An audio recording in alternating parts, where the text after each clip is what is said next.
আমাদের গাড়ি এসে থামল ইয়া বড় একটা গেটের সামনে। কাব্য গাড়ির হর্ন বাজানোর সাথে সাথে রহিম চাচা ইয়া বড় গেট খুলে ফেললেন। গেট খোলার সাথে সাথে কাব্য আবার গাড়ি চালাতে শুরু করল। ভিতরে ঢুকে সামনে তাকাতেই মুখ থেকে জাস্ট বেরিয়ে আসল ওয়াও। কাব্য ভাইয়াদের বাগান বাড়ি এত সুন্দর হয়ে গেছে জানাই ছিল না আমার। পুরো রাস্তা চারদিক ঘিরে আছে অসংখ্য ফুলগাছ। চারপাশে রয়েছে আমার সবচেয়ে ফেভারিট ফুল, লাল গোলাপ। গোলাপ ছাড়াও আরও বিভিন্ন ধরনের ফুলের গাছ আছে। চারপাশে ফুলের গন্ধে মন হয়ে যাচ্ছে ফুরফুরে। কাব্য ভাইয়া গাড়ি থামাতেই আমি নেমে গেলাম গাড়ি থেকে। গাড়ি থেকে নেমে জোরে এক নিঃশ্বাস নিলাম। ফুলের গন্ধে পুরো মন ভরে যাচ্ছে আমার। হঠাৎ একটা গোলাপের দিকে চোখ গেল আমার, অসম্ভব সুন্দর দেখতে লাল গোলাপ। আমি সামনে গিয়ে যেই না ফুলটা ধরতে যাব এমন সময় কাব্য ভাইয়া বলে উঠল, ফুল গাছেই সুন্দর, হাতে নয়, তাই ফুল ছিঁড়বি না। মনে মনে ভেবেছিলাম ফুলটা ছিঁড়ে মাথায় লাগাবো, কিন্তু আমার ইচ্ছেতে এক বালতি পানি ঢেলে দিল কাব্য ভাইয়া। অবশ্য কথাটা সত্যি বলেছে, কিন্তু ভিতরে ভিতরে খারাপ লাগল। আমি আর কিছু না বলে চুপচাপ সামনে এগোতে লাগলাম। মাইশার কাজ দেখে কাব্য একবার ফুলটার দিকে তাকিয়ে মুচকি হেসে ভিতরে চলল। বাড়ির ভিতরে ঢুকে দরজা খুলতেই রেনু খালা এসে বলল, কেমন আছো মাইশা মামুনি? ওনার কথা শুনে মুচকি হাসলাম আমি। তারপর বলে উঠলাম, খুব ভালো, তুমি কেমন আছো? আমার কথা শুনে খুশি হলেন উনি। তারপর বলল, আমিও আছি ভালো। তোমরা উপরে যাও, আমি তোমাদের জন্য খাবারের ব্যবস্থা করছি। এমন সময় কাব্য এসে হাজির। কাব্য রেনু খালাকে দেখে বলল, কেমন আছো তুমি? এই বলে জড়িয়ে ধরল কাব্য মহিলাকে। মহিলা খুব খুশি হয়ে বলল, খুব ভালো আছি বাবা, তুমি কেমন আছো? আমিও ভালো আছি, এখন তোমার সাথে থেকে আরও ভালো থাকব। তা তো থাকবি। এখন উপরে যাও, আমি খাবারের ব্যবস্থা করছি আর তোমাদের ব্যাগ নামানোরও ব্যবস্থা করছি। ঠিক আছে, এই বলে কাব্য চলে আসলো উপরে। আমিও আসলাম ভাইয়ার পিছনে। পুরো বাড়ি দেখে বোঝা যাচ্ছে কালকেই হয়তো পুরো বাড়ি পরিষ্কার করেছে উনি। পুরো বাড়িটাই খুব সুন্দর আর পরিপাটি করে সাজানো। আমি আর ভাইয়া রুমে ঢুকলাম। কাব্য রুমে ঢুকেই গিয়ে বিছানায় বসে পড়ল। আর আমি পুরো রুমে চোখ বুলাচ্ছি। রুমটাও খুব সুন্দর করে গোছানো। তবে জিনিসপে দেখে বোঝা যাচ্ছে এগুলো অনেক বছরের পুরনো ফার্নিচার। এত বড় বাড়িতে কি করে রেনু খালা একা থাকে? আমার তো এখনই ভয় করছে। বাড়িটা অনেক বছর আগের পুরনো, তাই একটু ভয় ভয় করছে। আর এত বড় বিশাল বাড়িতে শুধু মায় ৩ জন মানুষ। আমার ভাবনার মাঝে কাব্য বলে উঠল, কি এত ভাবছিস তুই? না তেমন কিছু না, ভাবছি এত বড় বাড়িতে রেনু খালা কি করে একা থাকে। বাড়ির সামনে দিকটা খোলা মেলা হলেও ভিতরে কেমন যেন আমার খুব ভয় ভয় লাগছে। কাব্য আমার কথা শুনে হাসল। ওনার হাসি দেখে বললাম, এতে হাসার কি আছে? না কিছু না, এই বলে কাব্য ওয়াশরুমের দিকে চলে গেল। হঠাৎই পিছন থেকে ফিস ফিস করে আমার কানের কাছে এসে বলল, মাইশা। আচমকা এমনটা হওয়াতে আমি পুরো ভয় পেয়ে চমকে উঠলাম। পিছন তাকাতেই দেখলাম কাব্য হাসছে। আমার আর বুঝতে বাকি রইল না ফিসফিস করে আমাকে ভয় দেখাতে চাচ্ছে। আমি একটু ভীতু স্বরে বললাম, এসব কি তুমি দেখছো তো আমি ভয় পাচ্ছি, তার ওপর তুমি আবার ভয় দেখাচ্ছ কেন? আমার কথা শুনে কাব্য ভাইয়া হেসে বলল, সরি সরি, আসলে কি বলতো, তোকে ভয় পেতে দেখলে আমার হেব্বি লাগে। এই বলে আবারও হাসল ভাইয়া। আমি ভীতু স্বরে বললাম, আমাকে ভয় পেতে দেখে তোমার তো মজা লাগবেই হো। বিনিময়ে ভাইয়া ছোট করে সরি বলে চলে গেল ওয়াশরুমে। এমন সময় দরজায় কাছে এসে বলল কেউ, আপনাদের ব্যাগ। আমি সামনে গিয়ে দেখলাম একটা ছেলে, খুব একটা বয়স হবে না, তবে আমার চেয়ে বড়। আমি তার দিকে তাকিয়ে বললাম, ঠিক আছে, ওই খাটের ওপর রেখে দিন। আমার কথা শুনে ছেলেটি খাটের ওপর ব্যাগগুলো রেখে আর কিছু না বলে চলে গেল। ছেলেটির যাওয়ার পানে কিছুক্ষণ তাকিয়ে থেকে আমি চলে আসলাম ব্যাগের কাছে। তারপর ব্যাগটা খুলে কিছু জামাকাপড় বের করে রাখলাম বিছানার উপর। এমন সময় ওয়াশরুম থেকে বেরিয়ে আসলো কাব্য ভাইয়া। ওনাকে দেখেই হা হয়ে তাকালাম। এই মুহূর্তে ভাইয়াকে অসম্ভব সুন্দর লাগছে। চুলগুলো ভিজে গেছে, এখনো সারা শরীরে পানি আছে অল্প অল্প, দেখে বোঝাই যাচ্ছে শাওয়ার নিয়ে এসেছে ভাই। ভাইয়া চুল মুছতে মুছতে বলল, ওভাবে তাকিয়ে আছিস কেন? হঠাৎই করে ভাইয়ার এমন কথা শুনে ভ্যাবাচেকা খেয়ে গেলাম আমি। তারপর আমতা আমতা করে বললাম, ইয়ে না মানে? তোর ইয়ে মানে ছাড়া আর কিছু আসে না। না তেমন কিছু না, আসলে কি বলো তো, ওখানে একটা পাখি বসেছিল সেটার দিকেই তাকিয়েছিলাম। এই বলে খাটের ওপর থাকা সাদা রঙের চুড়িদার নিয়ে চলে গেলাম আমি ওয়াশরুমে। এদিকে কাব্য আর কিছু না ভেবে তৈরি হতে লাগল। বেশ কিছুক্ষণ পর শাওয়ার নিয়ে চলে আসলাম আমি। এখন অনেকটা ফ্রেশ লাগছে। ওয়াশরুম থেকে বেরোতেই টাওয়াল নিয়ে চুল মুছতে লাগলাম আমি। এদিকে কাব্য এক ধ্যানে তাকিয়ে আছে মাইশার দিকে। অদ্ভুত এক চাহনি তার। কাব্য তাড়াতাড়ি তার চোখ নামিলে নিল। তারপর ঝাঝালো কণ্ঠে বলে উঠল, আমার জন্য খাবার নিয়ে আয়। হঠাৎ করে ভাইয়ার এমন কথা শুনে আমি পুরো কেঁপে উঠলাম। আমি তো বলেই গেছিলাম রুমে ভাইয়া আছে। আমি অবাক হয়ে বললাম, এই নে, তুই ছাড়া আর কেউ আছে এখানে? না মানে রেনু খালা তো বলল আমাদের জন্য খাবার আনছে। তাতে কি হয়েছে, তুই গিয়ে এখানে খাবার নিয়ে আয়। আমিও আর কিছু বলে টাওয়ালটা বিছানার পাশে রেখে চললাম নিচে। সিঁড়ি বেয়ে নিচে নামতেই দেখলাম টেবিলের উপর বিভিন্ন ধরনের খাবার সাজিয়ে রেখেছে রেনু খালা। আমি নামতেই উনি বলে উঠলেন, তুমি একা কেন মামুনি? কাব্য বাবা কোথায়? আসলে ভাইয়া উপরে বসে খাবার খাবে। তুমি এখনো কাব্যকে ভাইয়া ডাকছ? সরি সরি থুক্কু, তুমি আবার বলো না। ভাইয়াকে মুখ ফসকে বেরিয়ে গেছে আমার। আমার কথা শুনে হেসে বললেন উনি, ঠিক আছে। তারপর একটা ট্রেতে করে কিছু খাবার বেড়ে দিল আমার হাতে। তারপর আমিও খাবারগুলো নিয়ে চললাম উপরে। রুমে ঢুকে দেখলাম ভাইয়া ল্যাপটপ নিয়ে বসে আছে। আমি খাবারগুলো সামনে রেখে বললাম, তোমার খাবার। ভাইয়া আমার কথা শুনে আমার দিকে না তাকিয়েই বলে দিল, খাইয়ে দে। কাব্যের কথা শুনে আমার চোখ বড় বড় হয়ে গেল। আমি অবাক হয়ে বললাম, কি? তুই কি কানে শুনিস না? না মানে আমি তোমায় খাইয়ে দিব। না তুই দিবি না, তোর পাশে যে ভূতটা আছে সে দিবে। ভাইয়ার কথা শুনে কিছু ঘাবড়ে গেলাম। কারণ ছোটবেলা থেকেই এই ভূতেদের প্রচুর ভয় পাই আমি।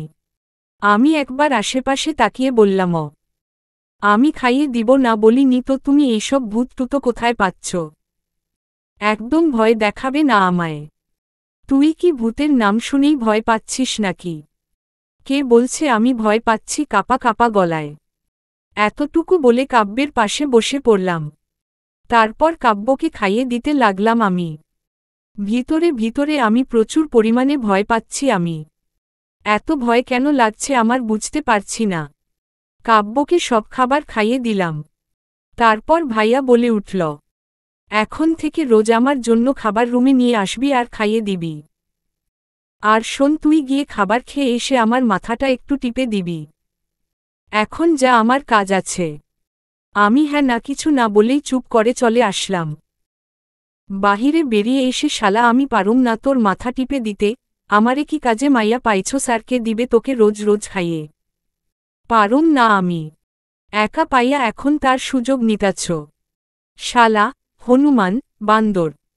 এমন সময় পিছন থেকে কাব্য বলে উঠল, এই তুই কি বললি? কাব্যের কথা শুনে আত্মা কেঁপে উঠল আমার। এই রে, শুনে ফেলল নাকি? শুনে ফেললে এখন আমার কি হবে? এখন আমায় কে বাঁচাবে? বিছানায় বসে ভাইয়ার মাথা টিপছি আমি। আর মিস্টার কাব্য আরামে ঘুমিয়ে আছে। ইচ্ছে তো করছে মাথার সব চুল ছিঁড়ে ফেলি। পাক্কা 2 ঘন্টা যাবৎ মাথা টিপছি আমি। হাতের আঙুল সব ব্যথা করছে আমার। কিন্তু এই শয়তানদার তার দিকে কোনো হুঁশ নেই। তখনকার ছোট্ট ভুলের জন্য এত বড় শাস্তি পেতে হবে আমায় বুঝতেই পারিনি। ভাগ্য ভালো, শুধু শেষের 2টা শব্দই শুনেছিল। আর তাতেই আমার অবস্থা এই অবস্থা করছে। সব শুনলে না জানি কি করত আমায়। আমি একটু কাদো কাদো গলায় বললাম, জামাই হইছে, আর পারুম না আমি। হাত ব্যথা করছে, এইবারের মতো ক্ষমা করে দেও, আর কোনোদিন তোমায় কিছু বলবো না, সরি। কাব্য আমার কথা শুনে কিছুটা অবাক হয়ে বলল, তুই কি বললি? আমিও ভাইয়ার কথা শুনে আনমনে বলে দিলাম, কি বলছি তোমায়, জামাই, বলছি তুমি তো সেদিন রাতে বলেছিলে জামাই ডাকতে, আজ থেকে তোমায় ওই নামেই ডাকব। কেমন যেন নামটায় ডাকতে ভালো লাগে আমার। কি? হুম। আচ্ছা শুনো না, কি বলছি ভাইয়ার একটু কাছে গিয়ে। কি আর তুই কাছে আসছিস কেন? তেমন কিছু না, শোনো না, আজ থেকে তোমায় জামাই বলে ডাকবো, আর এইবারের মতো মাফ করে দেও, কথা দিচ্ছি, আর তোমায় গালাগালি করব না, একটু ন্যাকাসরে। ভাইয়া কিছুক্ষণ চুপ থেকে বলল, ঠিক আছে। আমি কাব্য ভাইয়ার কথা শুনে খুশি হয়ে দৌড়ে বিছানা থেকে নেমে চলে গেলাম নিচে। উফ, এতক্ষণ পর শান্তি। শালায় পুরো হাতটা ব্যথা বানিয়ে দিল। এতটুকু বলে জিহ্বায় কামড় দিলাম আমি। তারপর তাড়াতাড়ি ওখান থেকে সরে পড়লাম। এদিকে কাব্য বিছানায় শুয়ে ভাবছে, তুমি যে আর কত সরি বলবে, মাইশা জানু। এই বলে হাসল কাব্য। এমনিতেও একটু বেশি শাস্তি দিয়ে ফেলেছে কাব্য। 2 ঘন্টা যাবৎ বসিয়ে রেখেছে। এসব ভেবে নিজের কাজে ব্যস্ত হয়ে পড়ল কাব্য। বাড়ির চারদিকটা ঘুরে দেখছি আমি। চারপাশটা অসম্ভব সুন্দর। বাড়ির পিছন দিকে রয়েছে ইয়া বড় বড় সব গাছপালা আর একটু অন্ধকার। অনেকগুলো গাছ একসাথে থাকার কারণে এমনটা মনে হচ্ছে। এখন প্রায় দুপুর 3টা বেজে গেছে, কিন্তু এখানে মনে হচ্ছে সন্ধ্যা হয়ে আসছে। এতটাই অন্ধকারে ঘেরা পিছনটা। আর সামনের দিকে এগোলাম না। এমনতেই কেমন যেন ভয় লাগছে এখানে। এমন সময় আচমকা পিছন থেকে বলে উঠল কেউ, আপু, তোমায় কাব্য ভাইয়া ডাকছে। আচমকা এমনটা হওয়াতে আমি পুরো কেঁপে উঠলাম। পরক্ষণেই পিছনে তাকিয়ে সেই ব্যাগ এনে দিয়েছিল সেই ছেলেটাকে দেখতে পেলাম। আমি জোরপূর্বক একটু হাসি দিয়ে বললাম, ঠিক আছে। ছেলেটিও আর কিছু না বলে চলে গেল। এই ছেলেটি কেমন যেন হঠাৎ করে আসে আর আমি চমকে যাই। তারপর তাড়াতাড়ি করে চললাম আমি কাব্য মাই জামাইটার কাছে, না জানি আবার কি বলবে। রুমে ঢুকার সাথে সাথে কাব্য বলে উঠল, আজকে তুই আমার জন্য রান্না করবি। কাব্যের কথা শুনে আমি অবাক হয়ে চেঁচিয়ে বললাম, কি? শোন, আমি কিন্তু একটা কথা একবারের বেশি 2 বার বলতে পছন্দ করি না। তাও তোর জন্য বলা লাগে বারবার। রান্না করবি, বুঝতে পারছ? মাংস রান্না করবি, খুব সুন্দর করে করবি। রান্না ভালো না হলে তোর খবর আছে। কিন্তু আমি তো রান্না করতে পারি না। ওসব আমি জানি না, জানিস না, শিখে নিবে, রেনু খালা আছে না। তাই আর কথা না বাড়িয়ে তাড়াতাড়ি যা। রাতে তোর হাতের রান্না খাবো আমি।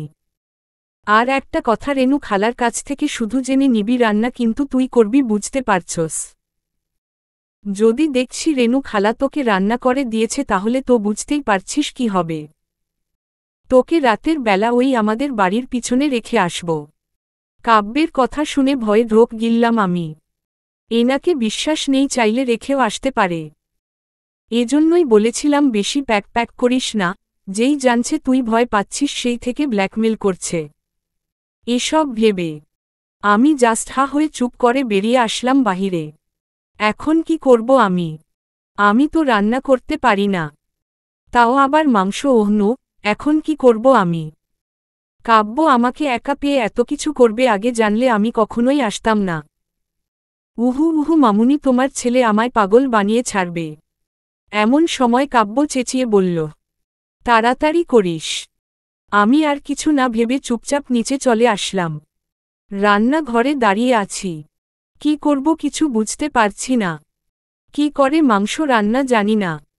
এই জন্যই মা বারবার বলতো, মাইশা একটু রান্নাবান্না শেখ, কিন্তু তা শিখবি কেন? শিখলে তো মোবাইল টিপার সময় পাবি না। এখন বোঝ তুই মাইশা। এমন সময় পিছন থেকে রেনু খালা বলে উঠলেন, কি হলো মাইশা মামুনি, তুমি রান্নাঘরে কিছু কি লাগবে? হুম, রান্না করব। উনি আমার কথা শুনে অবাক হয়ে বলল, কি কেন? আমি আছি তো। তুমি বলো কি খাবে, আমি রান্না করে দিচ্ছি। এমন সময় কাব্য ভাইয়া বলে উঠলেন, একদম না, আজকে রান্না মাইশা করবে। রেনু খালা কাব্যের কথা শুনে বলে উঠলেন, কিন্তু কোনো কিন্তু নয়, তুমি শুধু ওকে বলে দেও কি করে মাংস রান্না করে। তারপর আর কোনো কাজ নেই তোমার, তুমি গিয়ে রুমে বসে থাকবে আর এখানে মাইশা একা রান্না করবে। রেনু খালাও আর কিছু বলতে পারলেন না কাব্য ভাইয়ার মুখের উপর। তারপর কাব্য ভাইয়ার কথা মতো রেনু খালা আমায় বললেন কি করে রান্না করতে হবে। তারপর চলে গেলেন তারা। কিন্তু কি বলল আমি তো বুঝতেই পারলাম না। এখন রান্না কেমনে করুম? সবার আগের ফ্রিজ খুলে মাংস বের করলাম আমি। তারপর কাটাকাটি শুরু। জীবনে যা করি নি আজ তা করতে হচ্ছে। কান্নার রোল পড়ে গেল পেঁয়াজ কাটতে কাটতে। সবকিছু গুছিয়ে নিতে নিতে আমার পুরো সন্ধ্যা পেরিয়ে গেল। এখন রান্নার পালা। রেনু খালা কি বলল সব তো ভুলে জগাখিচুড়ি পাকিয়ে ফেলেছি। হঠাৎই ইউটিউব আন্টির কথা মনে পড়ল। সাথে সাথে নাচতে নাচতে বলে উঠল, জিও মাইশা এই আইডিয়াটা এতক্ষণ কেন আসলো না? তারপর আর কি ইউটিউব আন্টিদের একটা ভিডিও দেখে রান্না করতে শুরু করে দিলাম। না জানি কেমন হবে রান্না, আল্লাহ মালুম। রাত _8 কাব্য ভাইয়ার রুমে খাবার নিয়ে দাঁড়িয়ে আছি আমি। কে জানে কেমন হয়েছে, সবকিছু ঠিকঠাক আছে কিনা। কাব্য তার ল্যাপটপটা বিছানার উপর রেখে বলল, নিয়ে আয় আমায় খাইয়ে দে। আমিও কিছু বললাম না, চুপচাপ খাবার নিয়ে বসে পড়লাম বিছানায়। তারপর বললাম, বলছি কি খাবার যদি ভালো না হয় তাহলে কি সত্যি সত্যি আমায় ওই পিছনে রেখে আসবে? হুমা। ভাইয়ার কথা শুনে চোখ মুখ লাল হয়ে গেল আমার। এই রে, খাবারটা যেন ভালো হয়। বিশ্বাস বলে খাবার খাওয়াতে শুরু করলাম আমি। প্রথমবারে ভাইয়া রিয়েকশন দেখে কিছু বুঝলাম না আমি। তাই নীরব স্বরে বললাম, কেমন হয়েছে? খারাপ হয়নি। ভাইয়ার কথা শুনে একটা ছোট্ট শ্বাস ফেললাম আমি। যাক বাবা, আমার আর ভয় নেই কোনো। তারপর আমি আর কোনো কথা না বলে চুপচাপ খাওয়াতে শুরু করলাম। বেশ কিছুক্ষণ পর ভাইয়াকে খাইয়ে দিলাম সব খাবার, তারপর চলে গেলাম নিচে। তারপর আমি রেনু খালাও একসাথে খাবার খেলাম। উনিও প্রশংসা করল আমার। সবই ইউটিউব আন্টির কামাল। জিও আন্টি মা। রাত _10 বিছানায় শুয়ে আছি। আর কাব্য ভাইয়া পাশে নাক টেনে ঘুমাচ্ছে। এই বাগান বাড়িটা গ্রাম দিকে হওয়ায় খুব একটা রাত না হলেও বোঝা যাচ্ছে গভীর রাত। ঘুম আসছে না চোখে। ওদিকে বাতাসে পর্দা উড়ছে। আর হঠাৎ হঠাৎ কেমন একটা শব্দ হচ্ছে। বারবার এমনটা হওয়াতে ভয় লাগছে ভীষণ। রুমের লাইট অফ থাকায় আরও ভয় লাগছে। চারদিকে কুটকুটে নীরবতা। ভয় লাগছে ভীষণ। হঠাৎই বাইরে থেকে কেউ একটা জোরে শব্দ করে চেঁচিয়ে উঠল। আমি তো ভয়ে শেষ। কি করব কিছুই বুঝতে না পেরে মাঝখান থেকে কোলবালিশ সরিয়ে ভাইয়াকে শক্ত করে জড়িয়ে ধরলাম। ভয়ে হাত পা কাঁপছে আমার। ছোটবেলা থেকেই একা রুমে ঘুমাতে আর এই ভূতেদের প্রচুর ভয় পাই আমি। মাঝে মাঝে তো আমি রুমের লাইট জ্বালিয়েই ঘুমাতাম। এদিকে কাব্য আচমকা মাইশা তাকে জড়িয়ে ধরাতে কিছুটা অবাক হলেও পরক্ষণেই মনে মনে খুশি হয়ে সেও জড়িয়ে ধরল মাইশাকে। সূর্যের ফুরফুরে আলোতে ঘুম ভাঙল আমার। চারিদিকে পাখিদের আওয়াজ। সকালের এই সিদ্ধতার আলোতে পুরো রুম আলোতে ভরে গেছে। আমি আস্তে আস্তে চোখ মেলে তাকালাম। হঠাৎই ভাইয়ার দিকে চোখ গেল আমার। ঘুমিয়ে আছে বেঘোরে সে। হঠাৎই মনে পড়ল যে আমি কাব্যকে জড়িয়ে ধরে আছি। তাড়াতাড়ি সরে আসতে নিলে বুঝতে পারলাম কাব্য আমায় জড়িয়ে ধরে আছে। এখন কি করব? হঠাৎই কাব্যের মুখের দিকে চোখ গেল আমার। কি সুন্দর লাগছে। সূর্যের আলো ভরা রশ্মিতে আরও অনেক বেশি সুন্দর লাগছে কাব্যকে। ইচ্ছে তো করছে কাব্যের গালে ছোট্ট একটা চুমু দিয়ে দেই। পরক্ষণেই মনে হলো যদি বুঝে যায় তাহলে আমার কি হবে। এসব আলতু ফালতু ভাবনার মাঝে হঠাৎ ভাইয়া একটু নড়ে উঠল। সাথে সাথে আমি আমার চোখ খিচে বন্ধ করে ফেললাম। কিছুক্ষণ পর আস্তে আস্তে চোখ খুললাম আমি। কাব্য এখনও ঘুমিয়ে আছে। সেই সুযোগে আস্তে আস্তে কাব্যকে ছাড়িয়ে বিছানা থেকে উঠে পড়লাম আমি। তারপর চলে গেলাম ওয়াশরুম। বেশ কিছুক্ষণ পর ওয়াশরুম থেকে বেরিয়ে আসলাম। তারপর নিচে চলে গেলাম। এর ভিতর কাব্যও ঘুম থেকে উঠে ফ্রেশ হয়ে নিচে চলে আসলো। তারপর আমরা তিনজন একসাথে ব্রেকফাস্ট করে নিলাম। ব্রেকফাস্ট শেষে কাব্য আবার রুমে চলে গেল। কাব্য ভাইয়ার সামনে দাঁড়িয়ে আছি, কারণ আমি কিছু বলতে চাই। এমন সময় কাব্য ভাইয়া বলে উঠল, কি হলো, কিছু কি বলবি? মানে এত মানে না করে তাড়াতাড়ি বলে ফেল। বলছিলাম কি আমরা একটু বাইরে থেকে ঘুরে আসি। যা, আমি কি বারণ করছি তোকে? না মানে তুমি যাবে আমার সাথে? একা একা ভয় না থুক্কু ভালো লাগছে না। কেন রেনু খালাকে নিয়ে যা। উনি গেলে কি আর তোমায় বলতাম নাকি? মনে মনে, না মানে উনি যাবে না, ওনার কাজ আছে, তাই তুমি চলো প্লিজ, চলো জামাই। আচ্ছা ঠিক আছে চল। ভাইয়ার কথা শুনে খুশি হলাম আমি। তারপর আর কি ভাইয়াকে নিয়ে বেরিয়ে পড়লাম আমি। জায়গাটা খুব সুন্দর, গ্রামীণ এক রাস্তা, চারিদিকে ছড়িয়ে ছিটিয়ে আছে সুন্দর সুন্দর খালবিল আর নদী। মাটির রাস্তায় চারপাশে রয়েছে ছোট থেকে শুরু করে বড় বড় সব ধরনের গাছ। তাদের মাঝখানে রয়েছে ছোট্ট ছোট্ট কিছু ঘরবাড়ি। ফসলের জন্য রয়েছে চারপাশে বিশাল বিশাল মাঠ। হঠাৎই চোখ গেল সামনে থাকা খেজুর গাছের দিকে। একটা লোক রসের হাঁড়ি নামাচ্ছে, যা দেখে মুখে পানি চলে আসলো আমার। আমি ভাইয়ার হাত ধরে বললাম, চলো না আমরা রস খাই। আচমকা এমনটা হওয়াতে কাব্য প্রথমে ঘাবড়ে গেলেও পরক্ষণেই নিজেকে সামলে নিয়ে বলল, ঠিক আছে, তুমি খুব ভালো। এই বলে ভাইয়াকে টানতে টানতে নিয়ে গেলাম আমি। এদিকে কাব্য মাইশার এমন বাচ্চামো দেখে মনে হাসছে খুব, আর ভাবছে আসলেই একটা বাচ্চা মেয়ে। আমরা হাঁটতে হাঁটতে চলে আসলাম ওই লোকটার কাছে। তারপর আমি খেলেও ভাইয়া খেলো না। একদম খাঁটি রস, খেতে সত্যি খুব মজা। আমার খাওয়া শেষ হলে ভাইয়া লোকটাকে কিছু টাকা দিল। তারপর আমরা আবার সামনে এগোতে লাগলাম। ভোরের এই সুন্দর মুহূর্ত আমার সত্যি খুব ভালো লাগছে। পাক্কা 2 ঘন্টা হাঁটতে হাঁটতে অনেক দূর চলে আসলাম আমরা। আমি আর হাঁটতে পারছি, পা ব্যথা হয়ে গেছে। আমি কাঁদো কাঁদো গলায় বললাম, আর যাব না, চলো এখন বাড়ি ফিরে যাই। আমার কথা শুনে ভাইয়াও বলে উঠল, কেন, আর ভালো লাগছে না? না তেমন কিছু নয়, অনেক দূর চলে এসেছি, এখন পা ব্যথা করছে, পরে আবার আসব। এখন চলো। ভাইয়াও আর কথা বাড়ালো না। আমরা দুজনেই আবার পিছনে হাঁটা শুরু করলাম।